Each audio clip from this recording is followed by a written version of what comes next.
I pledge allegiance to the flag of the United States of America and to the republic for which it stands, one nation, under God, indivisible, with liberty and justice for all. Thank you. Good evening and welcome. Stella, would you like to introduce our guest this evening? Sure, I'd be happy to. Well, good evening, everyone, and welcome back to the youth school year. We're off to a great start. We've had a great week, and we'll be able to share some of that with you a little bit later in the agenda. Pat Fedor is with us tonight. She's the president of our Administrators Association. You'll find her as Michael Shoemaker from the Federation of College Teachers. Alan Walensky is here tonight from the Board of Finance. And let's see the lead tenant sitting over behind us who will be joining us on the agenda a little bit, in just a little bit of time. So, welcome, I think. That's kind of tonight. Probably in the weather. Oh, yes, that is a busy night. It is a busy night. I didn't mean to say that. I apologize. Welcome to everyone. Are there any comments from our guests this evening? Is there opportunity to make comments? Okay. Hearing none, we can move right into our recognition this evening. So I intentionally didn't introduce the guests that we're recognizing tonight, and that's Ben Himmel. Ben is a recent graduate of Waterford High School who has assisted the Board of Education making sure its meetings go public. So Ben has been doing the taping for all of our board meetings, posting them on our website, and then making them available through Channel 22. So Ben's off to college. He's going to be majoring in communications, attending the University of New Haven. And if you talk to any staff at Waterford High School, it generally begins like this. What a great kid. You know, what a great kid. Just jumps in and helps out wherever, whenever. So Ben, we couldn't let you leave for college without bringing you back at least one more time and just thanking you. And I know the board chair has a certificate of appreciation. Ben also was involved in Waterford Week. I bumped into him over at Clark Lane Middle School, filming a variety show. So Ben, you've just done some great community service, and we greatly appreciate it. So we have an opportunity to thank you and embarrass you a little bit. And Ben did this for 2 years. He did. And always so polite. Thank you again. Would you like to come forward? For you, certificate of appreciation in recognition of your dedication and commitment at Board of Education meeting as our video runs from 2000 records, 2012 to 2014. Our first. Yes. And Benjamin Hamill received his appreciation on August 28, 2014. We wish you the very best of success in college and come back and see us.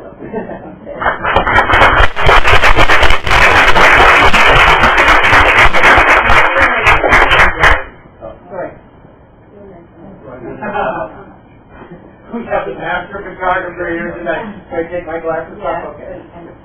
Hold the certificate, please. Okay. Yeah, We have everyone there. Your flight brother. Ready? Got it. Thank you.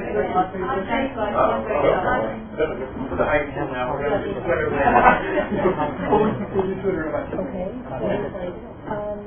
Photo bomb. Big photo bomb. Great. Are we missing something?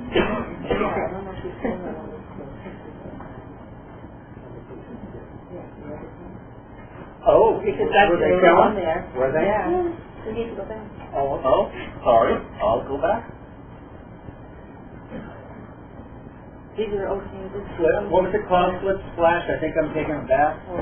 So there are some photos here at the end of convocation. I received a phone call from my grandson, and I played the voicemail over the microphone, and my grandson had challenged me to the ice bucket challenge. And so I proceeded to go on stage at the end of convocation. The 6 union presidents joined me, and I took a bath. And my understanding is it's gotten a little contagious across the Waterford Public School this week, and we've had a lot of fun with it. So convocation was a great event. We've had a great kickoff to the school year. So Will you be mentioning that again? I will. Okay. we'll get there, but we just wanted to disclose. Thank you. Okay. I wasn't paying attention. So, sorry. It brings us to our We can do first... that a little bit later, Craig, if you want. Okay. It brings just us whenever. to our first presentation, which will be on energy efficiency initiative. Yeah. In our efforts to really be cost effective, we continually explore ways to contain costs and or reduce costs wherever possible. And both Bob Sapensky, along with Jay Miner, have been actively engaged in exploring an opportunity from the utilities and energy perspective. And both Bob and Jay are here tonight to bring the board up to speed with a new initiative on our part. Well, thank you, Jerry. Jay and I started looking at what we could do from an energy efficiency standpoint. Even though Waterford has very modern and up-to-date schools, we have 4 geothermal schools, from a building operations standpoint, we are a very large consumer of electricity. We use over 7 million kilowatt hours of electricity each year. And I like to think of things in very basic terms, and we pay for our utilities on a supply use, and the supply piece is 7.5 cents basically a kilowatt hour. Well, with using that many kilowatt hours, for every penny that rate changes, it means about $72,000 to our budget. So that's a concern for the next year's budget, because we're under contract for 4 of our 5 schools, and that contract expires on June 30th. So we'll be, in electric rates right now, very high. So it wouldn't be advantageous to try and go into a contract arrangement now for the future. So that's a concern of ours going forward on the budget. Also with that, if we were to change our consumption by 10% over the whole district, that's equivalent of about $55,000 just from the supply side. So it's a real important thing to make sure that we're both efficient and effective with our utilities. And being effective is doing the right thing and then doing it well on the efficiency side. So with that in mind, Jay and I have investigated a program that CL&P has through their Energize Connecticut program. It's the retro commissioning program. So the question is, who's eligible? Basically, you have to be a customer with a commercial building, a municipal office, or a school. The buildings have to be pre-screened. You have to fill out an application and apply to be part of the program. The buildings are rather large. They have to be over 100,000 square feet. So our elementary schools right now get 71,000 square feet. They're not getting any bigger. In meeting with the reps, they might let those schools qualify too going forward. You have to have a building energy management system with trending capability, and you have to have a current Energy Star benchmark. How do I? Okay. Our schools qualify for it.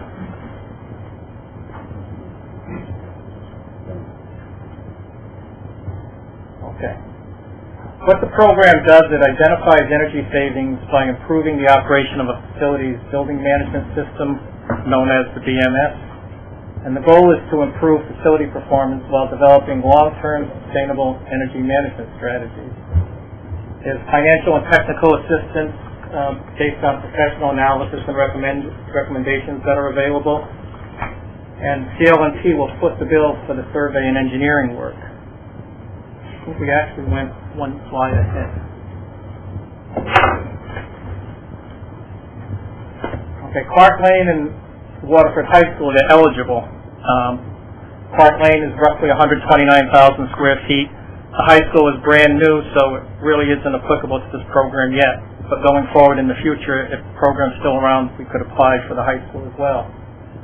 We will partner with CL&P, and CL&P in turn partners with a pre-qualified retro commissioning engineering firm. The firm they have chosen is NextAnt Incorporated. It's a worldwide, global, independent provider of intelligent grid software and clean energy solutions. They have project offices in 32 different locations around the world. They have them in the United States, Europe, Middle East, Africa, and Asia. The project consultant who we met with and is working with us and CL&P is from Nashville, Tennessee. And we did this one. So this is how the process works. We file an application, which we've already done. We had to provide CL&P with historical usage, kilowatt hours by month. once they accept the application, and we're fairly confident that they will send an engineering team in to do a building survey and then go through the investigation process. So we're looking at about a 7-month time frame in total from once the application is accepted. I'm going to let Jay talk to you about the technical side of that because that's his area of expertise, and he knows far more about that stuff than I could ever have hoped to know. Well, what it does is you're basically going back into your building and taking a look and seeing if they're operating within the design parameters of when they first were built. Retro commissioning basically goes in with the original sequence of operations that the original design professionals wrote. And we go through and check every set point in the building. We check every sensor. There are anywhere from 1,500 to high school 3,000 plus sensors. They test CO2, air temperature, humidity, and motor speed. They run the motors, they run the pump, they run everything. And if everything is running perfectly, then you should be within your design parameters. But what these people do is they come in, they calibrate the sensors, make sure they're running optimally. And there is quite a bit of value to this because last year I spoke with Jerry, we were looking at retro commissioning just for Quaker Hill, and that was $16,000. So to do this at Clark Lane, which is almost double in size, this is quite an opportunity to get something done that Lee actually is thinking about putting in place as a qualifier to any new building that they would have to mandatory. It has to be mandatory that every 5 to 8 years after construction you have to go back and retro commission the building. So it's a great thing that they're doing, and the engineers there, Bob and I sat down and met with them. They're very excited about coming in and checking to see if everything's running perfect. So that's the extent of our presentation, is just to give you an update on what we're doing and where we stand. You know, ultimately, we hope to save money as a result of this. But let's assume there was no savings. What we'll be reaffirming is that we're set. The building is really still operating to specifications, the original specifications, and it's highly efficient. So it's certainly worth our while, and when you can explore this at no cost, it's even more impressive. Excellent. Thank you. Are there any questions from the board? I'd just like to compliment you and Jay for really taking this on. When would the application be submitted? It has been submitted. It has been. It's in review now. Oh, is that, so this could actually Well, start the process? the timeline is for them to come in and start their survey work in September, October. Okay, great. Thank you. And you think there might be some chance later for the elementary school? Yeah, we did discuss that with them because the building size, and it's under the Just set a little bit under parameters, that but 100,000 square foot, I yeah. imagine they have ways of working around things. Well, we'll be staying tuned to hear the outcome. Thank you very much. Thank you. That takes us to number 7. We have no action to report from executive session. Moves us to our consent agenda. Somebody would like to make a motion to include the minutes from the June 26th, 2014 regular meeting, July 24th, 2014 regular meeting, July 24th, 2014 special meeting, the August 5th special meeting, the monthly expenditure reports for June and July of 2014, and the food service monthly report for June of 2014. So moved. Is there a second to that motion? Second. Are there any corrections or comments? I'm sorry, it's a long consent agenda, but Jody. I just have a question. Maybe it's Craig. Under the food service, where you have the profit and loss statement. Number 2, it says PB&J. Now, peanut butter I thought wasn't allowed in the schools. Is that special peanut butter that they make, that they have? For the township school, we just use Sun Butter. For our elementary school, I believe peanut butter and option. Yeah, and it's Oh, it is. It's allowed in also the an schools? acronym. It stands for the free sandwiches, so it might not actually be all peanut butter. Oh, okay. It's a free meal that students get when they don't forget their lunch money and a lot of other circumstances. Yeah, so we do have it. We are at home service. know there's analysis. And so food service people would know if they need to make their fun butter or other alternative sandwiches. Okay, thank you. Any other comments? Hearing none, we have a motion on the floor in a second. We move to a vote. All those in favor of accepting the consent agenda, please signify by saying aye. Aye. Anyone opposed? That motion carries and takes us to reading and review of correspondence. I do have some correspondence, some hot off the press correspondence, and I just noticed April Carnes just walking in into the meeting. And at 4:49 p.m. this evening, I received an email that really shared some outstanding news. We have students in our vocational education program at Waterford High School that participate in, is it NOCTIC? Tests. And 107 high schools participated in these exams, and Waterford High School ranked number 1. So that is really great news. Excellent. And our students participated in 6 of the tests. And 87.5% of the students did exceedingly well, which put Waterford High School at the top of the 107 schools. So kudos to the high school staff in that particular area. So this was great news this afternoon. So thank you for forwarding that information to us. Also, this afternoon we received a delivery from the United Way with school supplies for students that might need them. So our principals were asked to show up a little bit early and do some shopping. And I just wanted to read out loud this letter from the United Way. Dear Mr. Blair, thank you for all you do. United Way of Southeastern Connecticut is pleased to present you with these school supplies that have been donated to United Way by businesses and individuals in the community and are being distributed to schools in appreciation of your commitment to quality education. We hope that in some small way this helps provide your students with materials needed for academic success. Wishing you a great start to the school year from your fans at United Way. So this was great news. We had Christmas in late August this afternoon, so that was wonderful. I have a letter here that I received in the middle of August from the 2 directors of Camp Dash, as well as the program coordinator from Rec and Parks, as well as the program coordinator from Youth Services, thanking the board in the school system for the use of the schools this summer with a very successful Camp Dash. So I wanted to pass that along. I also have some correspondence, and it's rare that I have it to distribute, so tonight I just have quite a bit. I have a letter here for the board from Bernie Pisarcik, the town treasurer, which gives you an update on the school bonding and the debt service, and with his recognition of Rudy Beers, our town finance director, for outstanding work in the financing of the project. So I just wanted you all to have a copy of this particular correspondence. So is that everything? I think that was everything, right? Okay. So that's all the correspondence that I have to share at this time. Okay.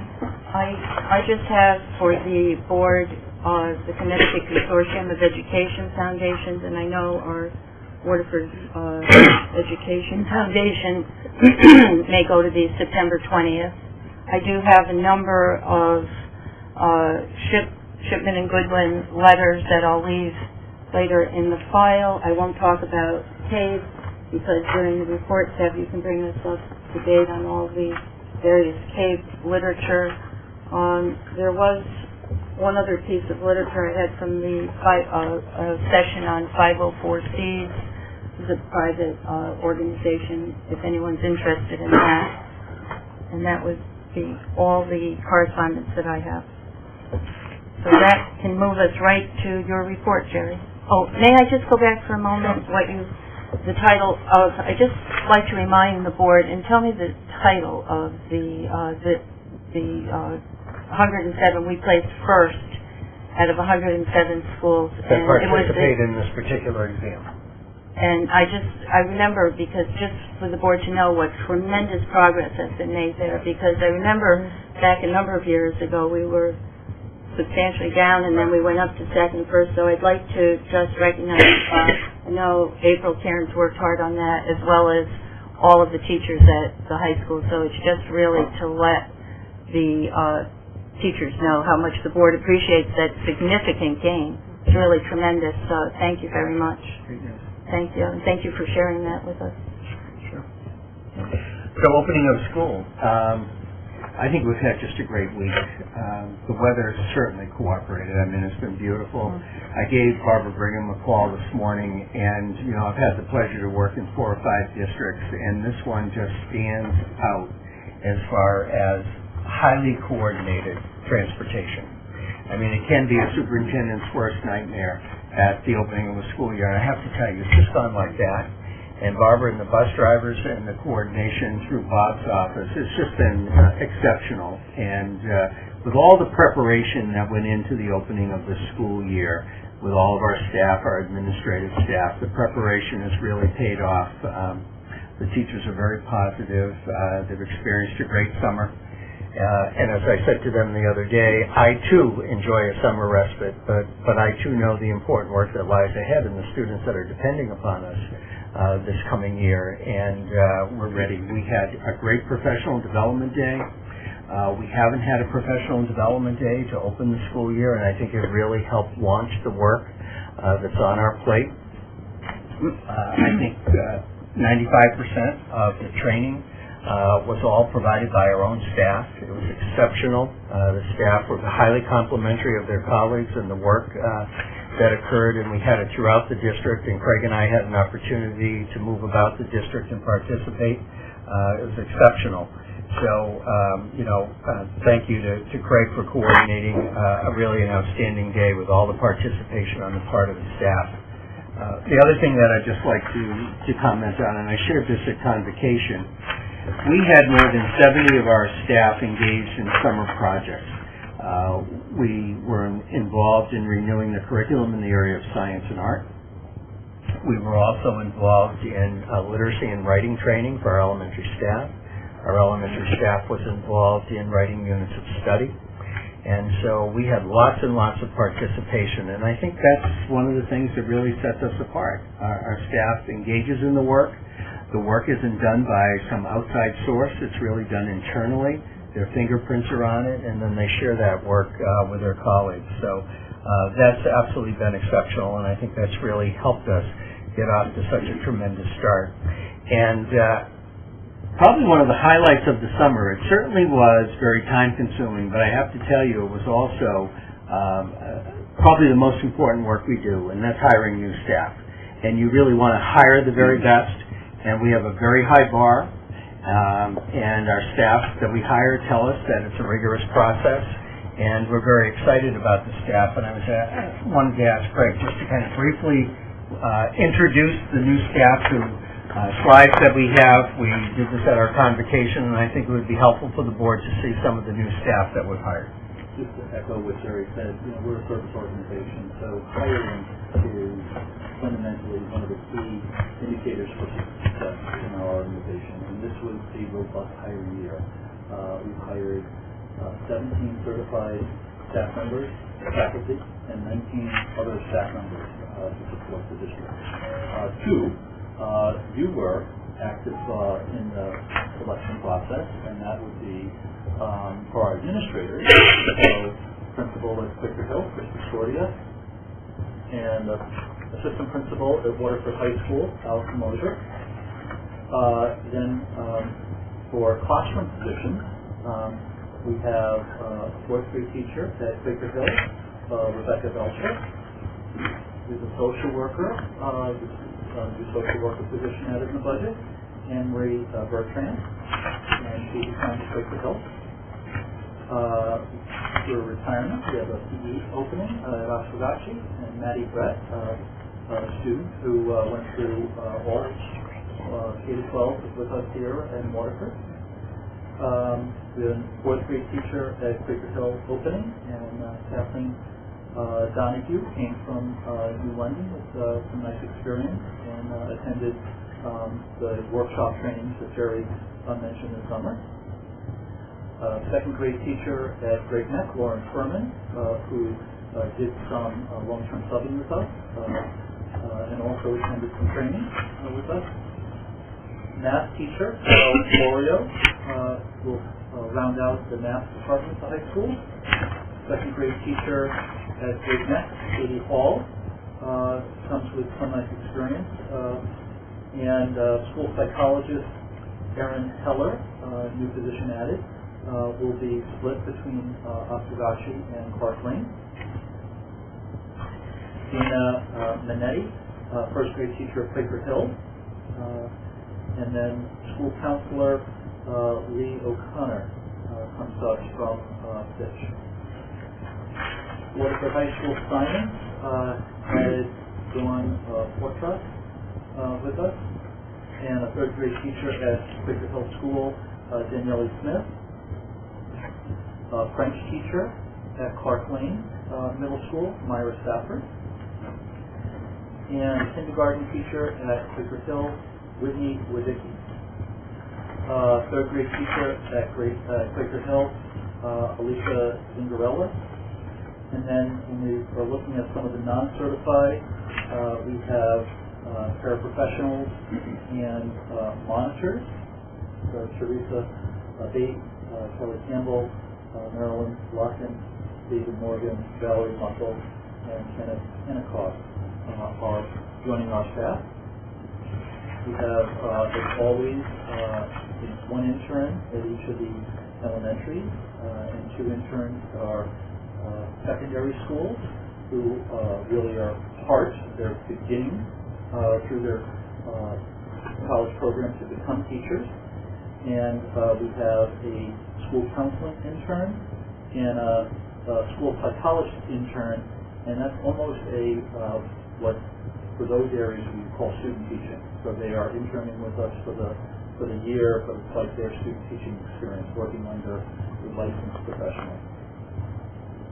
Speaking of student teachers, we do try to support the local universities by having student teachers work with experienced teachers who are trained to support them.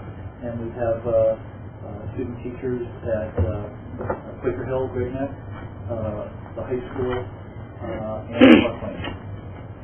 So be happy to answer any questions. I left copies for you in case you wanted to look at their bios a little bit more. You can see it was a very busy summer, and quite frankly, I always kid because I'm sure those of us in the profession, we hear from our friends, so what do you do all summer? Because there are no kids in the school.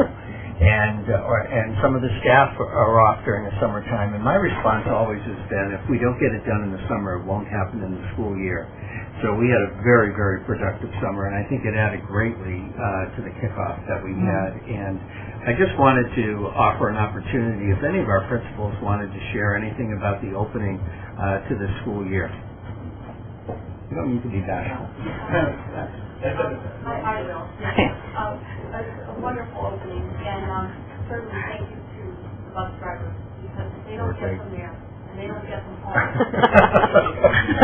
But to reiterate what Jerry said about people just being excited to be back, one of the little first graders got off the bus yesterday morning and looked at me and said, "Boy, you must be really glad we're back." And I was in the yard, until the building again.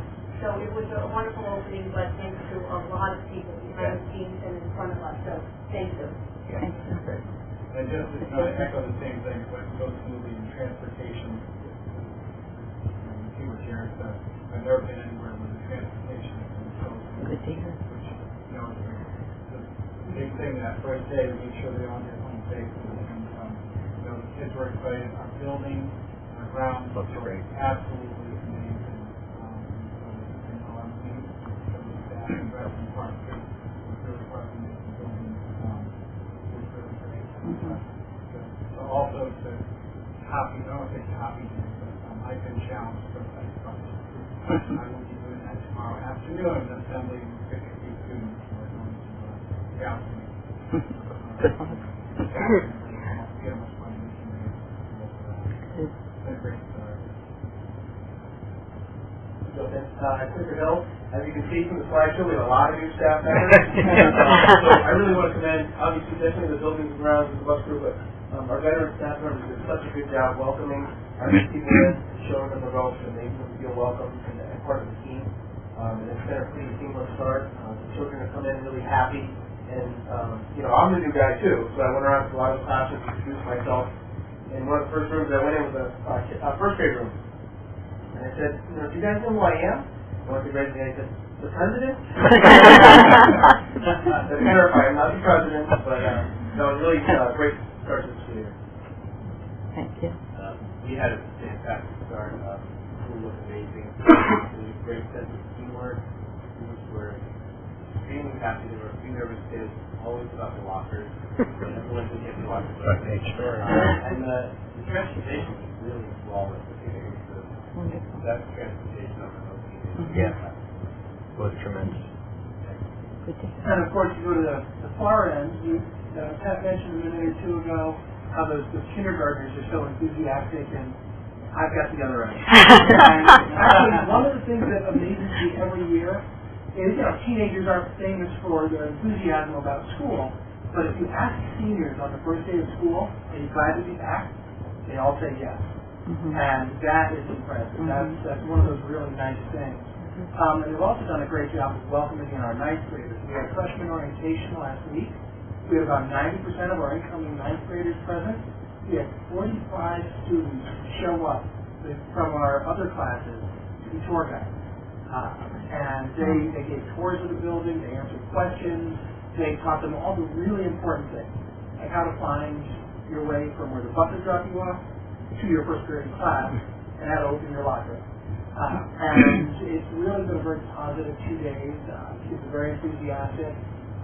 Of course, high school really starts about a week before high school starts because of all of our sports practices. So our kids, many of them have already been here for a while. And right now they're across the street in our field house with Dave Souza and their parents for the fall athletes parent meeting. So the high school is back in full swing, and just like everyone else said, the building and grounds, the school is beautiful. Yes. Our buses, transportation has gotten them in and gotten them out very quickly. I know that if we don't get them out on time, it slows the rest of the school system down. Right. You always have a lot of ninth graders who don't really know where they're supposed to go because there's so many more bus runs than Clark Lane. These bus drivers have been so helpful. If a kid shows up and asks, are you going to so-and-so street? If they're not, they will pick up the radio, call the dispatcher, get an answer, and send them on to the right one. So it's a great partner for them. I just want to dovetail on everyone's transportation comments. Barbara Brigham and her assistant Yalitza make my life so much easier. I was having a conversation with Barbara this afternoon, and she echoed everyone's sentiments. She actually said this is probably one of the best school openings that she's ever been involved in her entire work life. Nice. So that equally goes back to the administrators from each school and working with her cooperatively. So it was really great. Thank you for sharing that. I know they had a good year last year. This surpassed it this year is even better. But if I may, I would just also like to say that Ann and I attended the convocation. It was so nice to see the teachers all coming back with such enthusiasm, and the atmosphere was just tremendous, just to share that with the board. But after Jerry was dunked on the stage, it was a grand denouement. I did not say anything, so officially I'd like to say from the Board of Education, from all the members, we wish all the teachers and administrators a very successful and productive year. We thank you for all your hard work over the summer, and we appreciate your work. We're trying to enhance our communication, so it's tough for many of the board members that are working on your first opening. Okay, I did happen to make it over to one. We won't say why that was right next door. Yeah, that's what I mean, but I can vouch for the board that it looked like a very smooth opening. Everyone was doing just beautifully. So thank you all very much from the Board of Education. That's all I have. Thank you, Jerry. But it's always nice to hear such good news and such a smooth opening. Thank you. Committee and other reports. I know we're going to have a few tonight. Jody? We haven't had a Youth Service Bureau meeting yet, but I stayed in touch with Danny over the summer, and as you said before, Camp Dash was a huge success. I think the students are really happy, and thank you to Great Pat and Great Next School for letting them use it over the summer. And we had some great counselors. It was just a really nice experience for all the children. We had to cancel the Get Your Grill On because we didn't have much participation. But we're going to try to work out maybe a harvest fair in October, sometime on a Saturday, where all the schools can participate if they wanted to, raise some funds for their PTOs or PTAs. We could do it together the same day, so that might work out well. Hopefully. So that's as soon as we have our first Youth Service Bureau meeting, we're going to discuss that. School Building Committee, we had a meeting, and the high school project is winding down. Jay and his crew did a phenomenal job over the summer. I don't know why we needed O&G. I mean, you were able to finish everything up. Jay and Jerry have been very conscientious about getting everything done, and the high school looks great. I helped out at Waterford Week at one of the nights of the play, and we received so many compliments from people that come down in this area over the summer. They thought the high school was absolutely beautiful, much nicer than some of the high schools in their own town. And also the building, the grounds, they said, looked so nice over the summer. There were no weeds, the grass was cut. It was very, very nice. So thank you. That's it. Thank you, Jody. Jeff? That was quick. I know, for me. Start now. First off is tomorrow is the last day to register early for the CABE conference. If anyone's going to go,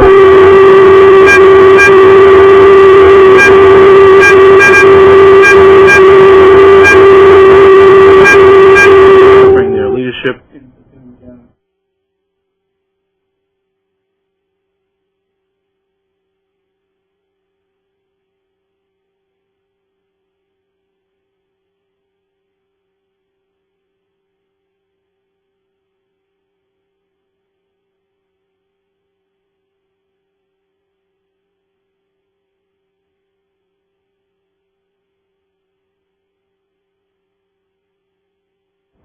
To look into.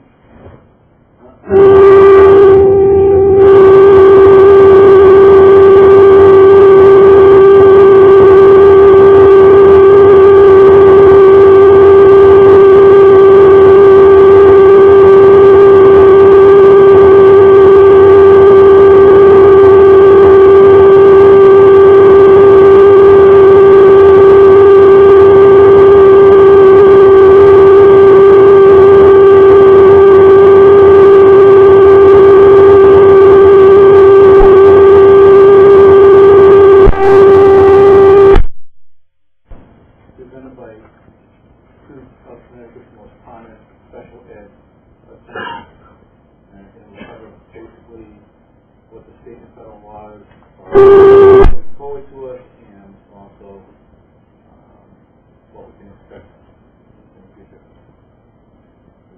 Thank you very much, Jeff. No? Thank you very much. Anyone else?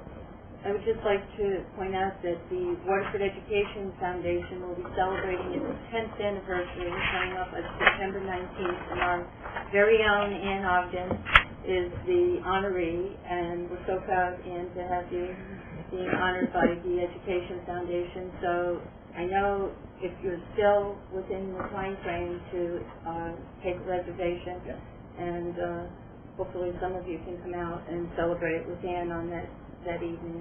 And when we'll hear all the good news about the Education Foundation in the last 10 years, so we're looking forward to that. I don't think we have any other reports. I would just add that our Finance Committee met on July 30th, but Bob is going to give a report which really handles the closeout, which was part of the committee back in July. Thank you, Jerry. Thank you. So we can move right to our new business, and that has to do with the establishment of a School Security and Safety Committee. I think this is being directed by the new legislation and by the state, and I think we have a pinch hitter this evening for the chief. We have Lieutenant Bellows, and he has the pleasure of joining us this evening and providing a little background. And Craig, maybe you might want to give a little intro to this. So, I'll let the chief know what a great presentation you did. another law has come around, and it's a good one in the sense that the Department of Homeland Security is asking that every school district submit with sort of sign-offs from the Board of Education, superintendent, the principal, the fire marshal, the emergency manager, in this case the chief of police, and a fire service person, what our fire drill plans are, our lockdown drills plans are, and our kind of shelter-in-place plans are. So we have a draft document that we, now that the staff is back, we want to have a committee that's consistent of parents and teachers and administrators, as well as town service people, Lieutenant Fellows being one of them, and just review our existing plans, see through this lens with the police if there's any updates we need to do, and then submit the plans to the state, but more importantly, then submit the plans to our fire marshal and our police department so that everyone is on the same page when it comes to an emergency, that they know what are the blueprints for the schools, what's our evacuation procedures out of each door, that we have a common code to lock down, that we have a common understanding of the difference between a lockdown, which is a don't teach, we're kind of in a secure mode, or shelter in place where teaching can occur, but we're under kind of a guarded watch. And we want to finish this up in early September, and then basically we can certainly provide the board kind of a finished product. Thank you for that explanation. Would you just explain, because we do have a, I think the safety climate, we already have a safety school climate, so this is a step up to where we're all signing off. Yes, the school safety climate committee is really dealing primarily with students and bullying. So this can, the same school committee can serve as a liaison at the school level for this. We're doing one district committee because we're talking about more consistency.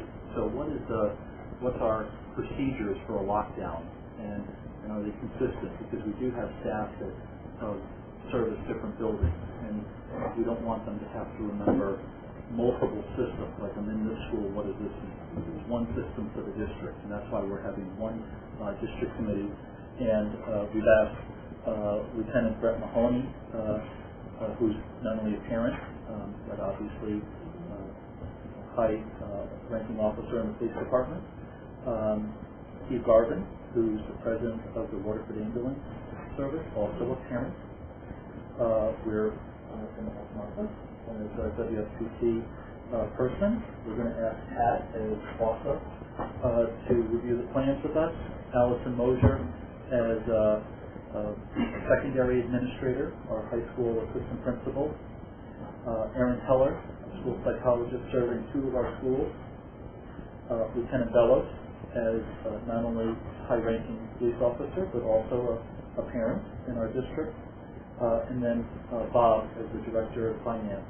So that would be the district committee, just to make sure that we have district procedures in place to review. I think we're in very good stance with not only our new schools, with the security measures that we've been mindfully installing over the past 10 years, but in our safety plans that have been really operationalized for decades. And we have always have had a high working degree with our police department, and so they've been continually educating us with the best of it. And then you'll come back to the board. And we certainly can give the board an update of some of the processes, portions of the processes. We are mindful that we don't want to I just meant with the sign-off. Blueprints just out to the general public, but certainly. No, I just meant an update to when it's all signed, if the different departments have signed off on it. I think it's a good plan. Did you want to add anything? Sergeant Burke?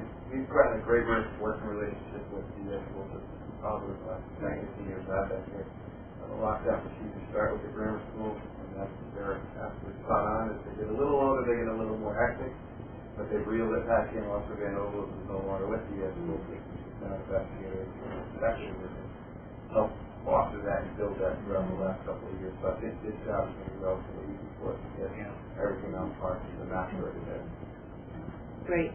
Thank you for being here this evening. Well, thank you. We do these, please. A motion that the board will Okay. authorize you. All right, I will need a motion from someone that authorizes me for the establishment of the School Security and Safety Committee on the board. Yes. Second by Jody. Any discussion? Everyone's okay with that? Okay. We'll move to a vote. All those in favor? Aye. Anyone opposed? Okay, that motion carries unanimously. Thank you. The next item on our agenda relates to the teacher evaluation plan. And as you know, on an annual basis, the board needs to take action on the plan, and then it's submitted to the state, and that's part of the state statute. And so Craig is going to provide you with an overview. We've had a very active committee that was involved in the revision, and I think we have some very, very positive changes that will positively impact teaching practice. So thank you, and I do want to echo what Jerry said. I'd like just to have you all on the very first page of the plan.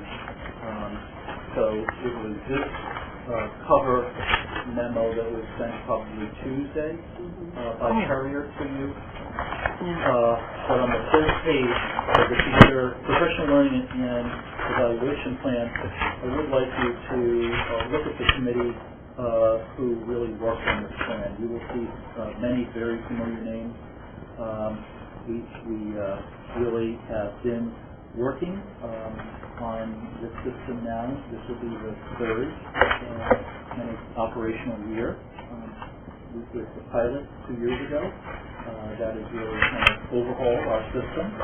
And every year, we just want to be very mindful and always continue to learn and refine what we do. And so the changes that I'm going to kind of highlight are just further refinements to our existing plan. Craig, if I could, just to add to what you said, is just to keep in mind is we can't do anything we feel like doing in all of this. There is state compliance, there are guidelines, so we really need to apply our best thinking to a rubric with certain criteria. There are some things that we would rather do that we can't do, but I just want you to know that the plan that you have before you, we believe is very compliant with the flexibility that was submitted. Correct. And to that end, at your table tonight, there was an errata sheet on page 11, and I'll highlight the difference. It was with the amount of formal comprehensive observation. So I'll mention that a little bit.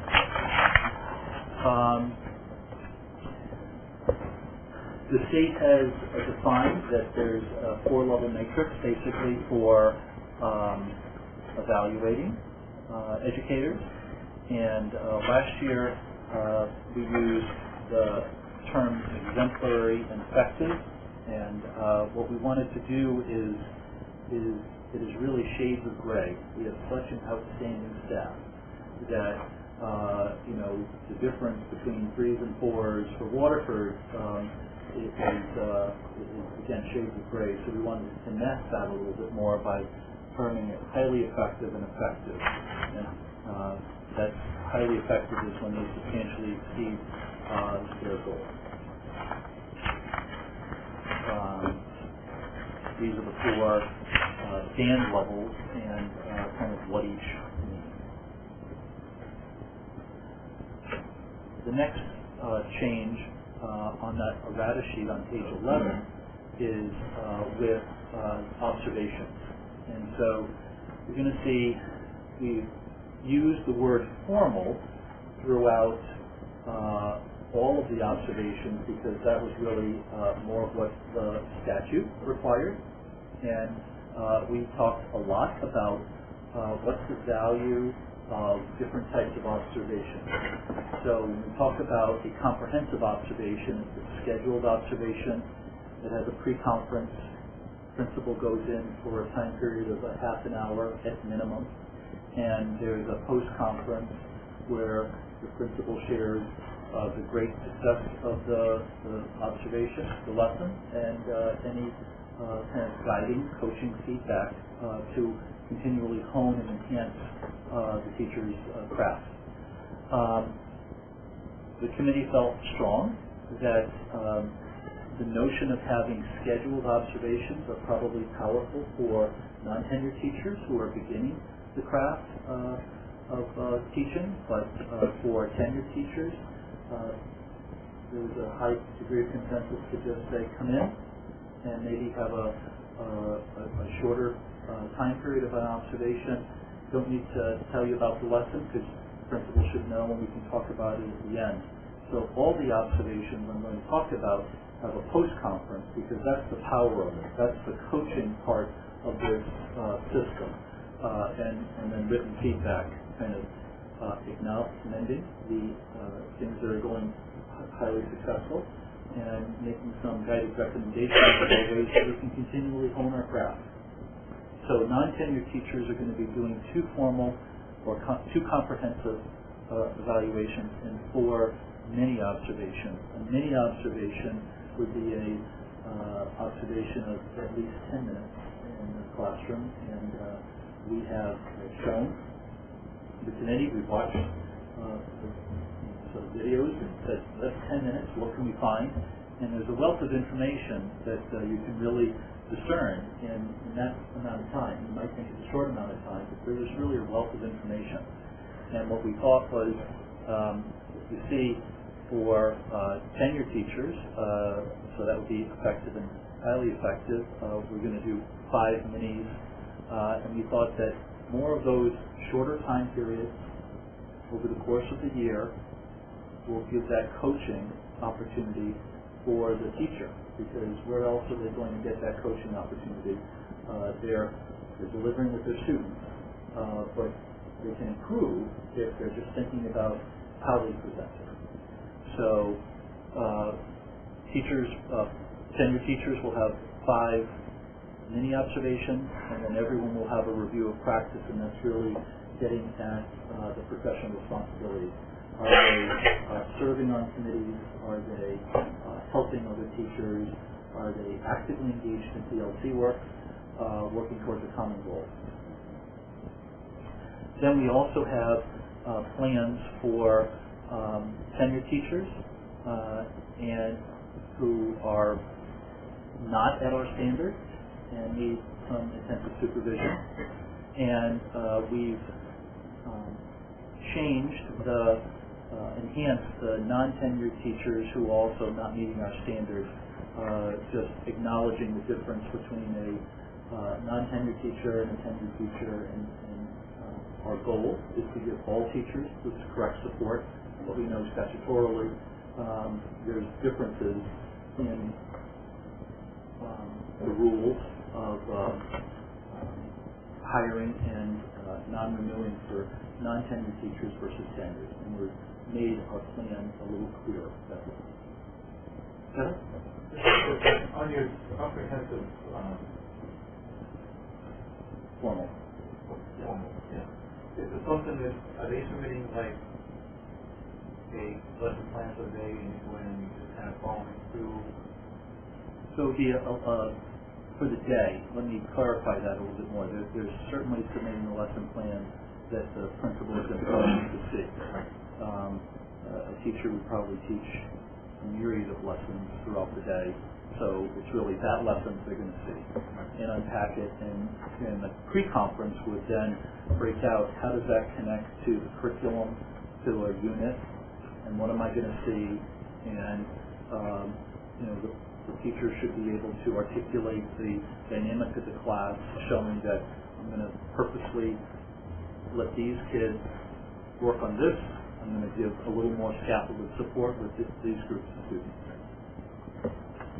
Are the administrators going to have enough time, though, to do all of this plus everything else? Yeah, so great question. So we've had 2 years of this more robust system under our belt, and if you look at, we were doing 3 formals last year for non-tenured teachers and 1 informal, and we were doing 1 formal and 2 informals, and so we talked about, okay, so the meeting for a pre-conference is X time frame, and then if we're going in for a formal, that's 30 minutes, and so we're thinking that cutting out that pre-conference for the tenured teachers,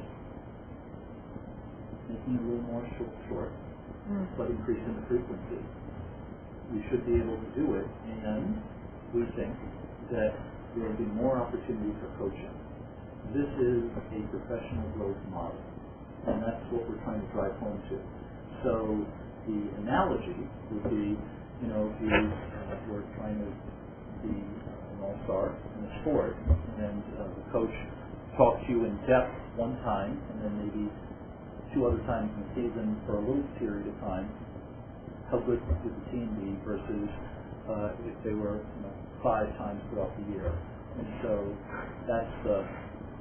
But you're talking about one sport in that analogy. The principals have not only that to do, but they also have to run the school, deal with, parents, students. I mean, the students come first.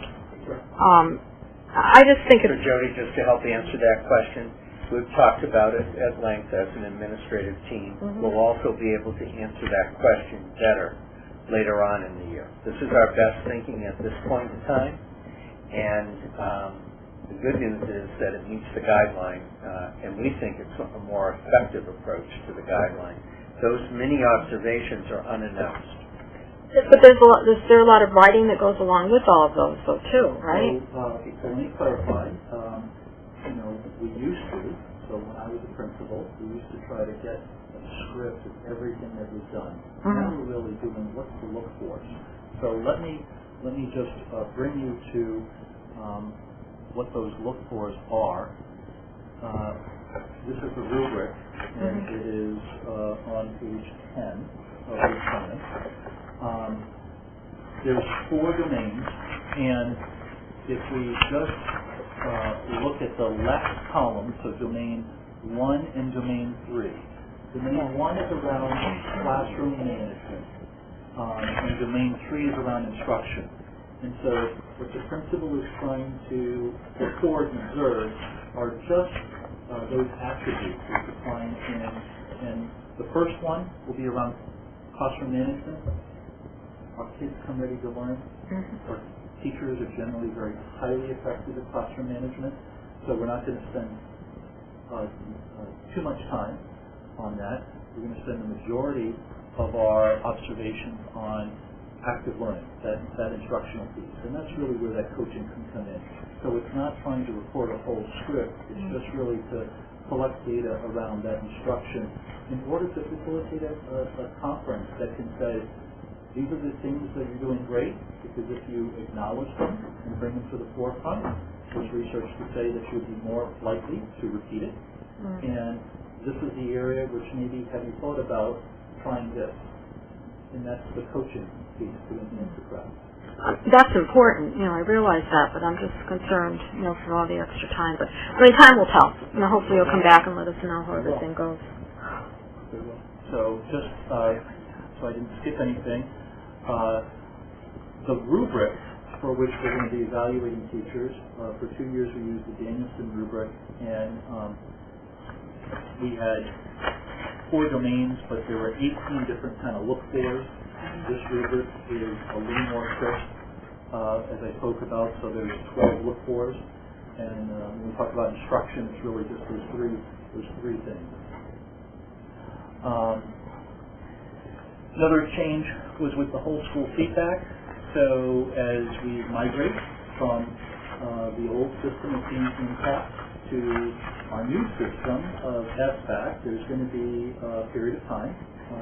Last year, this year, I'm not sure about next year yet, where we probably won't get that summative report that we would be able to put a growth chart on, because if we're going to get the feedback this year, that's kind of our baseline, and then how much we move. So that we've kind of said we'll just combine as part of there's a rating matrix of that to count 5% and goals we count 45%. We'll just have goals count 50%. We may, at the high school level or the middle school level, the secondary, begin to craft the idea of using student surveys done in the aggregate every year for the past 2 years now. We've done parent surveys and staff surveys in the aggregate at the school level. So it's not identifying a particular teacher, but it's to say how are we doing. And we think at the secondary level we want to start eliciting student feedback, and we may use that as part of the 5%. Other changes, we were adding, again, clarifying language around how the evaluators will be trained and calibrated. With our new staff members, our new administrators, we've sent them to learn for the full comprehensive 5-day training, but then how we're going to calibrate throughout the year at ed teams that Jerry and I hold. And then we further clarified the definition of effective and ineffective when we're talking about non-tenured, and we're going to say a novice non-tenured, which would be a person who this is the first kind of job out of college, and it takes about four years to gain tenure. Or, as you saw earlier today, we hired some experienced teachers because they migrated to our district. They have to reestablish tenure, and that takes 2 years. We've also clarified for the teachers who may require some additional assistance what that intensive supervision plan looks like, and that is found on page 41 of your plan. And then we also talked about and further enhanced ways that we can acknowledge sort of teacher leadership from a career growth and development. We know that not every teacher wants to be an administrator, but every teacher can be a teacher leader, and what are some ways that they could really show that? So that's the changes that we have in this plan. And if you have any questions, you have any questions. Looks like there were quite a few changes, but the evaluation team felt they were changes that were beneficial.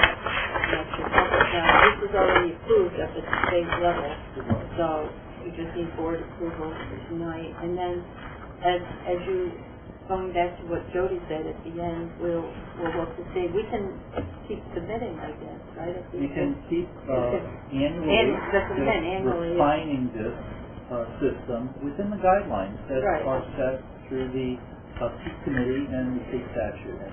So we're getting the best that we're able on the district level. Excuse me, Greg, I didn't see you. Highly effective. I think you started by saying that the teacher sets the goal, and to the extent by which they substantially exceed that goal, they become highly effective. So who sets the bar? The teacher setting the bar. What if the teacher sets a very high bar? Because that teacher, he or she, has very high expectations for the addition. Right. So because the bar is so high, they don't exceed that. But their bar, compared to some other teachers' bar, is really up there.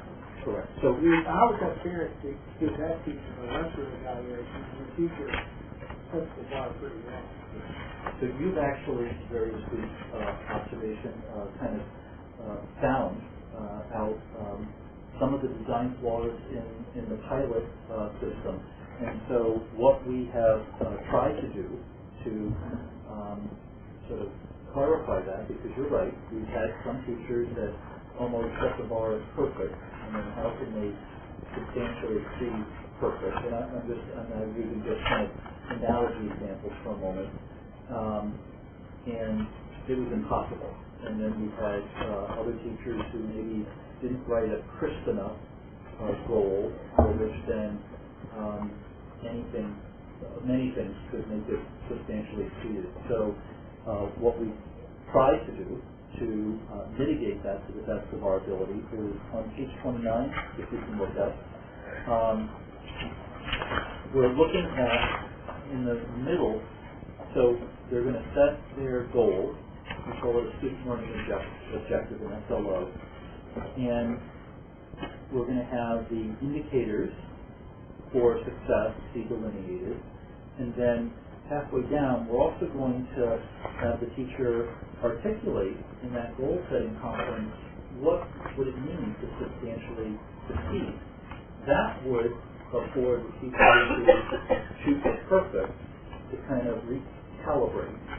And to get to your question about who sets the goal, it's a mutually agreed goal between the teacher and the evaluator. And so the conference time, getting to Jody, much work that has to be done, the conference time is critical between the evaluator and the teacher to really set rigorous yet achievable goals.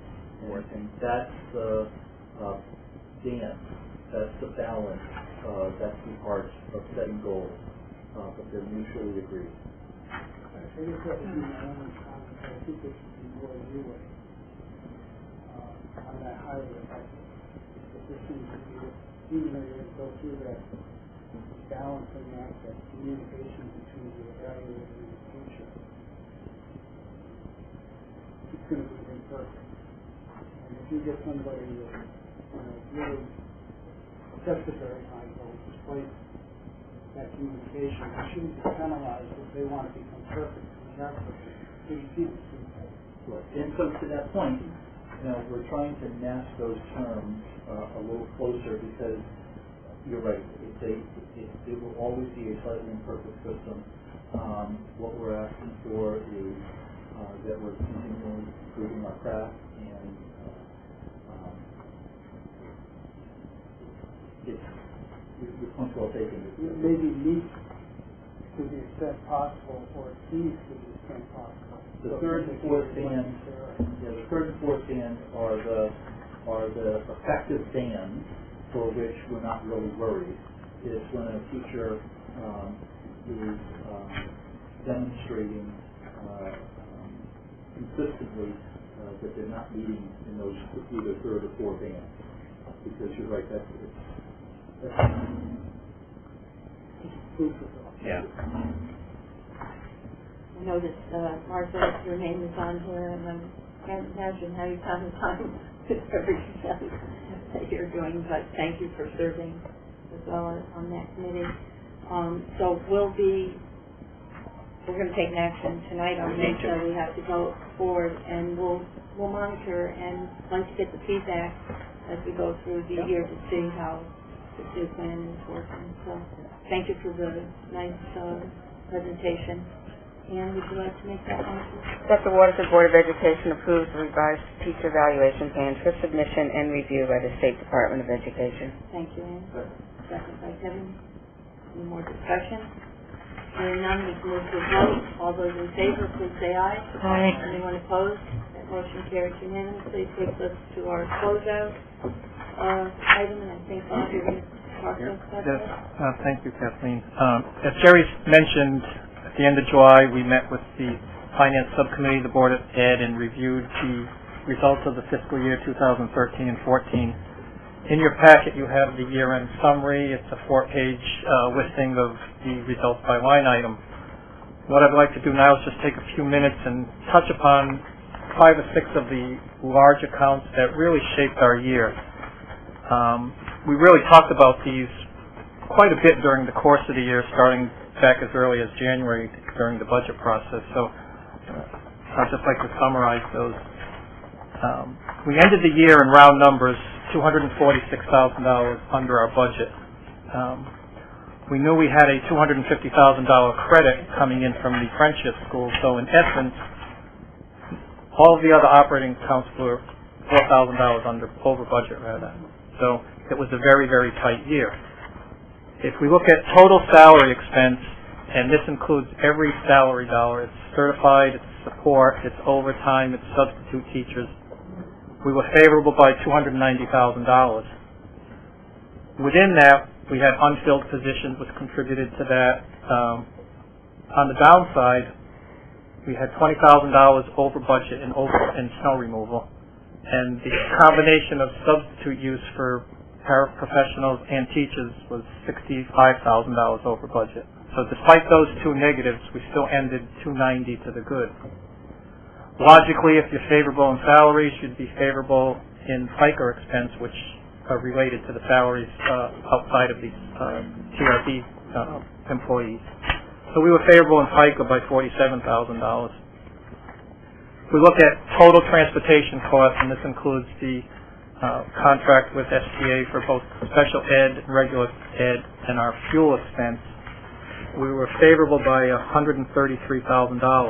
Now, within that overall summary, special ed transportation and the van service was favorable by $133,000, but we were, $112,000. On the downside, on the fuel side, we were negative by $41,000. What contributed to that, the budget was actually under budgeted. We had a budget of 60,000 gallons, and we had been using 70, so for some reason the budget was just short. And we had also added the van service, which consumed about $10,000 in fuel. Moving on to the public and private tuition expense, that's the line item where the Friendship School tuition credit is. We ended up netting favorable by about $55,000. The big negative within that account was the private tuition line item. We had a lot more placements within that line item, more students at a higher rate. Waterford Country School was one school in particular that contributed to that. And also on contracted services, mostly this was special ed magnet school tuition expense. We were $197,000 unfavorable. And the last big bucket was our total utility expense. This includes electricity, propane, and fuel oil. We all knew it was a colder winter. We felt it, we experienced it, and we saw it. But we wanted to really go back and see, was it really colder? So we actually went and did a two-year comparison last winter to the previous 2 years on a degree day comparison for the Waterford zip code. It was actually 21% colder. Now, four of our schools are geothermal heating and cooling, except Clark Lane. Clark Lane uses the oil. So we ended up using 62,000 gallons of fuel oil compared to a budget of 50-some thousand. So it was actually 28% more on the fuel oil. And that alone accounted for $34,000 on the negative side. And then we took a big hit in propane by $20,000. We consumed what we expected, but the price went from $1.56 a gallon in September. In the wintertime, it was up double that to $3.12. So in a nutshell, those 6 areas really shaped the entire year. All of the other accounts had pluses and minuses that seemed to cancel each other out. If I took the sum total of those 4 accounts that were positive and the sum total of those negative ones that I mentioned, the difference is comes out to $37,000 within the overall $246,000 variance. So there was very little movement between the others. If you have specific questions or want to elaborate on anything else, if I can, feel free. Any questions with us? Thank you for that. What teaches us that we're right within. Well, I went to the Board of Finance meeting on August 5th and provided this report to them. And, when you're looking at a budget of a 0.73% increase, which this was, there's little margin for error. And your 2 biggest drivers related to your special education costs, your magnet school services, as well as your tuition account. And that was unexpected. We didn't have that data at the time of building the budget. We didn't have that data as of October 1st, but we got it along the way. And you need to pay those bills. We're already monitoring this year's budget, and we're doing background work for next year's budget. And electricity will be one point of concern, and we're identifying those factors now. Thank you for your report. Thank you. Okay, that, takes us right to the CLM, the Park Lane Middle School Discipline Code enclosure, that you have in your packet. And 10-year practice with any changes to the discipline that is brought forward to the board. So you have these before you, and you need to take action tonight both on the middle school as well as the high school. And they're very minor. And we have it in red, what's the change? To the minutes to review it.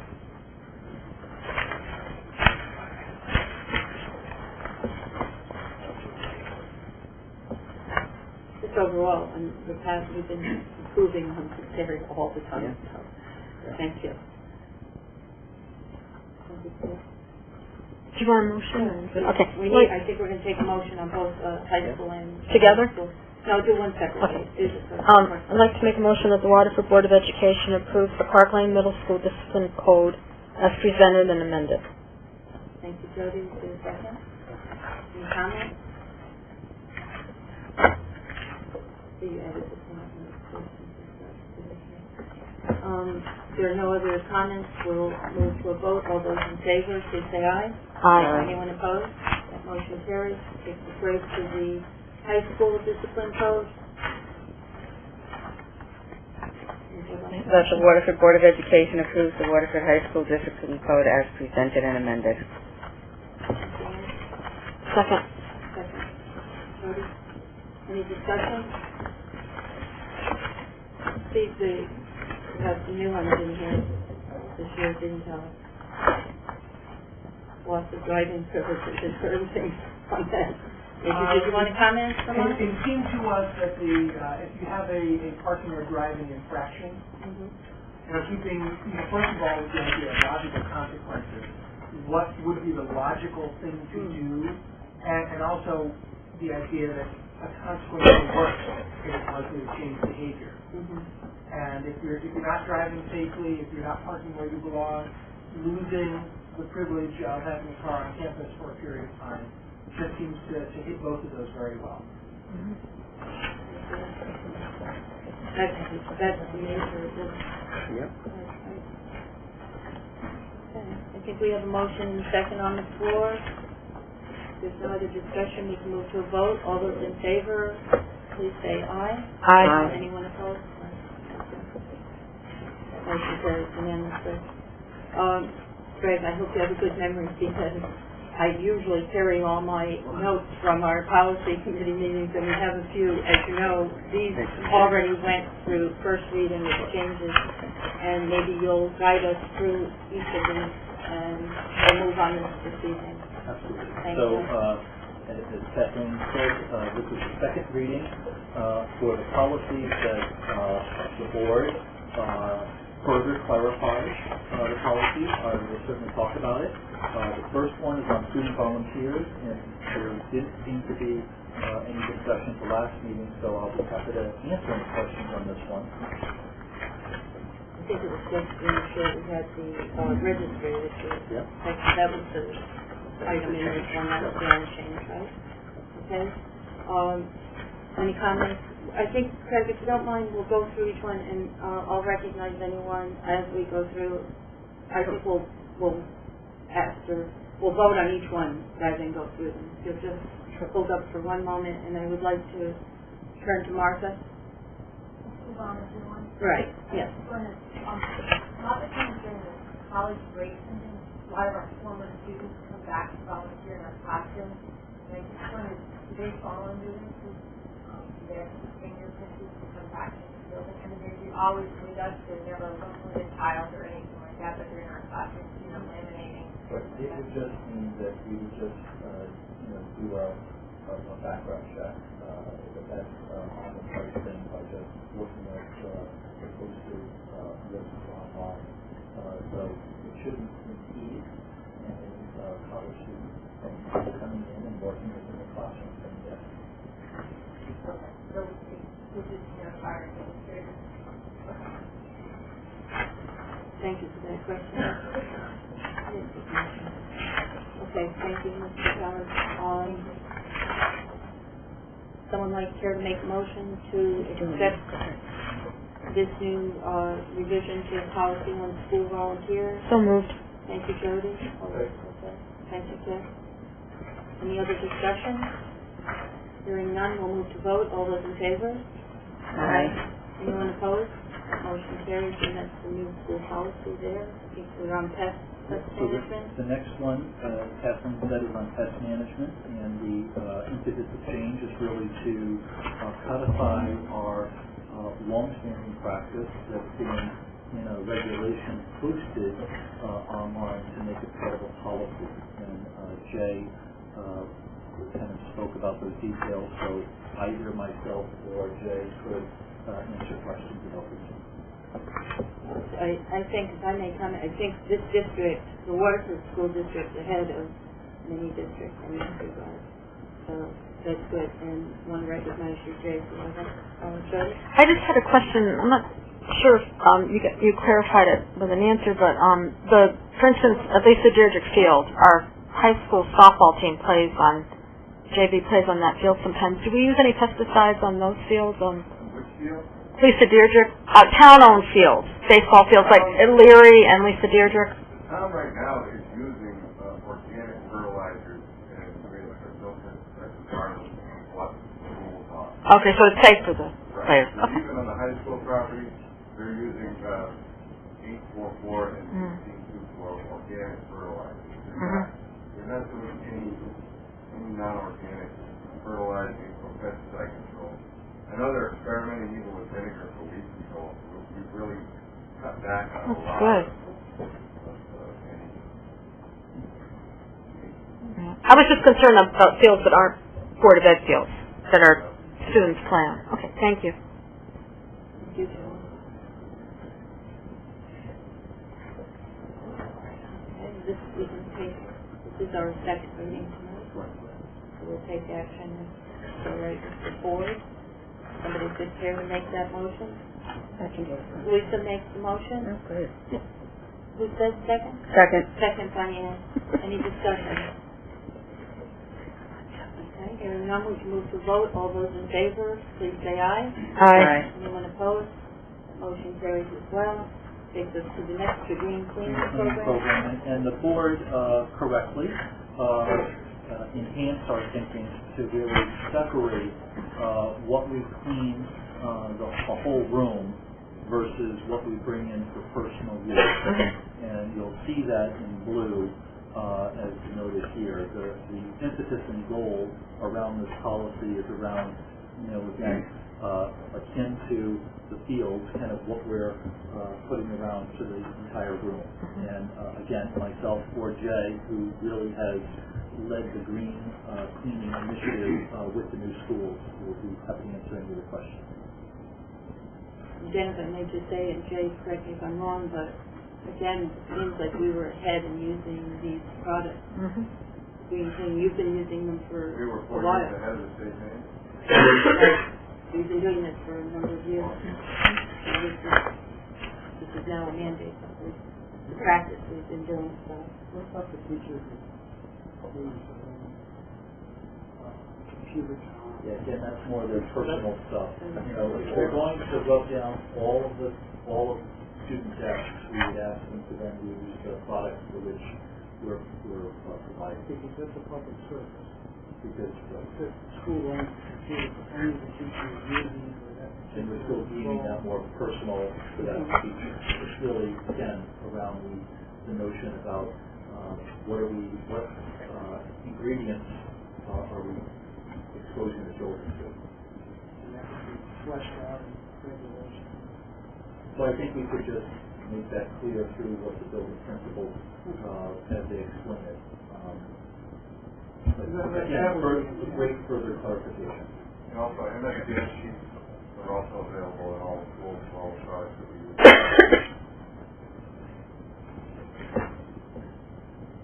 Thank you. Another motion?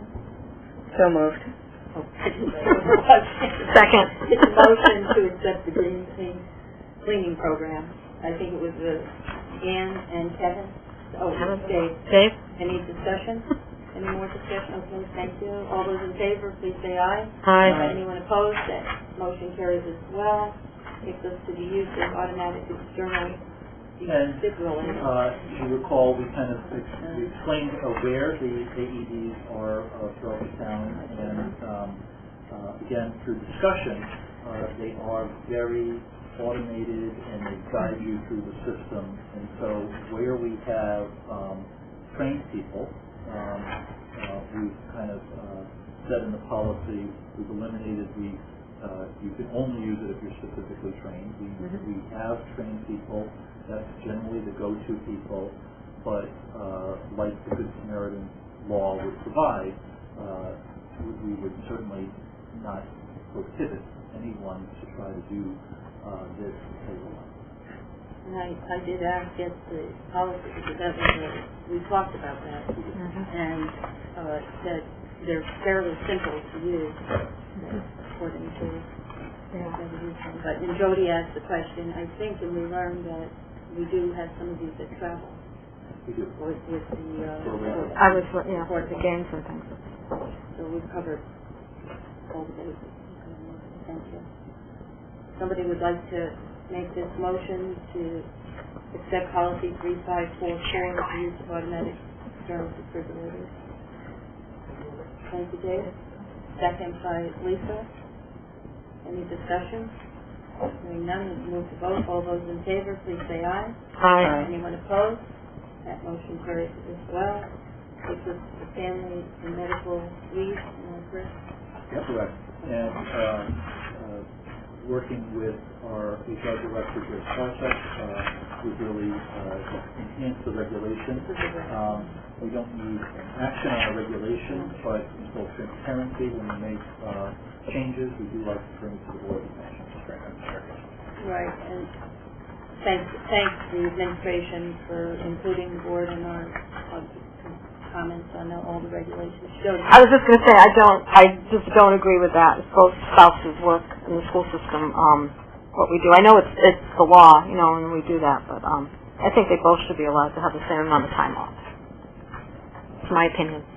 And appreciate that, and I know you've expressed that to the HR director. We did look into that. But there are I don't think it's frameworks for which we have to comply with. Thank you, but so that restricts our regulations, so there's no action on that. Okay, that takes us to Series 5,000, our students, and the first one is student attendance. Correct. Getting late, so I know all that stuff. I will strive to be quick then. So on student attendance, we didn't have, because of the brevity of the policy, any changes in the policy, but if I can alert you to the yellow sheet, letter C. We really do recognize that email is an effective use of communication, especially, and would be accepted to notify student absences, and it's consistent with current practices. So, again, we thank the board for sort of challenging overly sort of hindering procedures. Thank you. On policy 5113, school attendance, is there a motion to accept the new policy? Lisa? Second. By Jody. Any discussion? Hearing none, we please to vote. All those in favor? Aye. Anyone opposed? That motion carries. Takes us to student discipline. And though we have a lengthy policy, there were no questions around the students blocking, so we have to field them. Were there any new changes to this one? No new changes.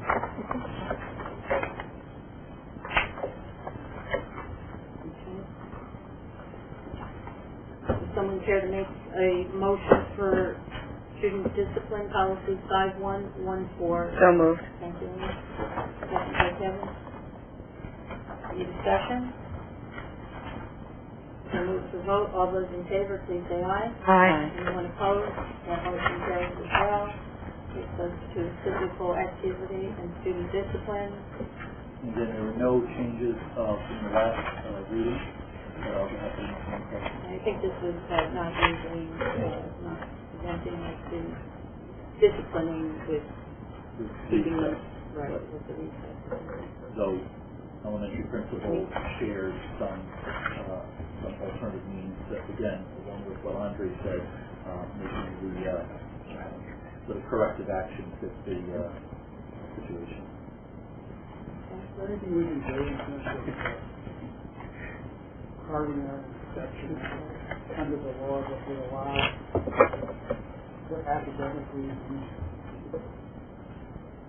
for students to receive additional academic assistance in lieu of physical activity, so that we could help a student that wasn't doing his or her homework by giving them some extra help so that they could learn that lesson that they hadn't learned because they didn't do their homework. And I guess that would be before school or after school. The impetus, the spirit of this law was really around the wellness of the child, and so it's around the 20 minutes of recess. We are fortunate in Waterford. We have morning recess and afternoon recess. We're only required to have one of them. So that student support that you're talking about could be done during one of those, or we could provide opportunities for after-school help. I'm not sure if it's... So that follows up with my comments at the last meeting. So, We You were don't, rather dramatic. You weren't. Martha has a question. this is, oh, Martha? I just need to clarify. So we can finish your lunch recess if they've been out for morning not recess? just for, not for lunch, not for lunch, not that would be 20 minutes. We can't ensure that for morning recess everyone has 20 minutes outside, which is 20 minutes outside. So this is a can. Not for lunch. So we have no options.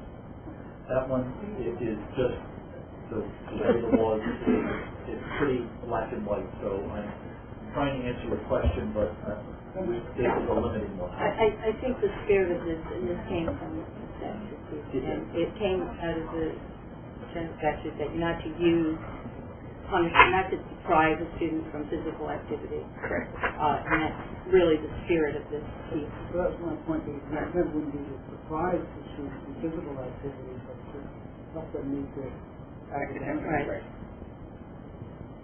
But you know, we might be able to find another method for that. Unfortunately, there's such a push on physical activity also, not just on academics, so that's where the line comes in. Well, Not like when we were in school. thank you. I don't think we took a motion on this, but I have a motion to accept policy 5115 regarding physical activity. Dave, second? Second, Diane. There's no further discussion. We'll move to a vote. All those in favor? Aye. Anyone opposed? That motion carries. I think we're getting close. Student records. Again, just some clarifications of records. There were no changes in this regulation, and because this is just a regulation, that is really for the board's information. Thank you. And the final is... Second is final. The second two have to do with the graduation requirements And and sufficiency. really, this was our way to eliminate the references to the tax requirement, because that doesn't exist. It was in the old policy, so there's really no changes. The board did, the policy committee did speak about potential changes in the future, but we tabled it. So this is no change. Policy 6146, motion? So moved. Who said it? Jody? Second. All those, any other discussion? All those in favor, please say aye. Aye. Anyone opposed?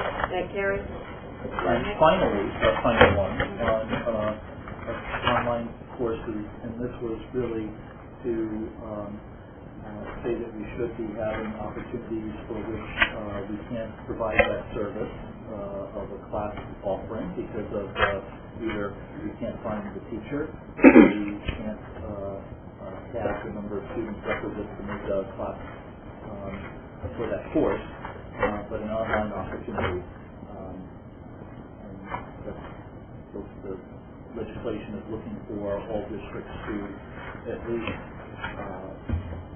ensure that children can get access to classes for which they couldn't provide. It's more to as an enhancement. We used the It will online never course replace the classroom teacher. piece of it. Right. Thank you, Mr. Powers. So, policy 6155. I'll make that motion. Yes? Second? Second. Second by Sherry. There's no other discussion. We think it's a good addition. All those in favor, please say aye. Aye. Anyone opposed? Thank you very much. I know it was a long evening, and you should be grateful, Mr. Belair and I got together. We cut out half of the agenda. We've been here another 2 hours, so. As we leave, if I could, Yes, just please. there's 2 other pieces of great news that we received. Today we learned that Clark Lane Middle School received a Millstone grant, so that was great news. We also learned that we received a grant from the state for some instructional support as we continue to work through our implementation of Common Core standards. So we continually apply for funds wherever we can, and we're continuing to work on that. Great, thank you. And I want to thank the board and that's what you want to say. Thank you very much, everyone, and someone's going to make a motion. Motion to adjourn? And, second by Kevin. All those in favor, please say aye. Aye. Anyone opposed? We are now officially adjourned. Thank you all. Good night. Good luck tomorrow. Thank you, Alan, for being here. Your card, I'll give you two.